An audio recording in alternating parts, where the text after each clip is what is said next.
জামায়াতের আমির ড শফিকুর রহমানের হৃদযন্ত্রে ৩টি ব্লক ধরা পড়েছে। তার বাইপাস সার্জারির প্রয়োজন বলে জানিয়েছেন চিকিৎসকরা।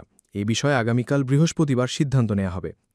জামায়াত আমিরের ব্যক্তিগত সেক্রেটারি নজরুল ইসলাম বিষয়টি নিশ্চিত করেছেন। তিনি বলেন, ড শফিকুর রহমানের অ্যাঞ্জিওগ্রাম করার পর হার্টে ৩টি ব্লক ধরা পড়েছে। চিকিৎসকদের পরামর্শ অনুযায়ী তিনি এখন হাসপাতালে ভর্তি আছেন। ঐতিহাসিক সোহরাওয়ার্দী উদ্যানে জামায়াতের সমাবেশে অসুস্থ হয়ে মঞ্চে পড়ে গেছেন দলটির আমির ডা শফিকুর রহমান।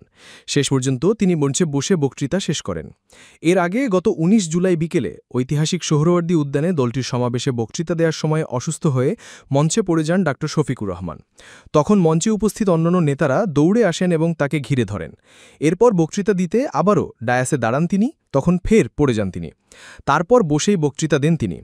এরপর তাকে রাজধানীর একটি হাসপাতালে ভর্তি করা হয়। সেখানে চিকিৎসা শেষে বাড়ি ফেরেন তিনি।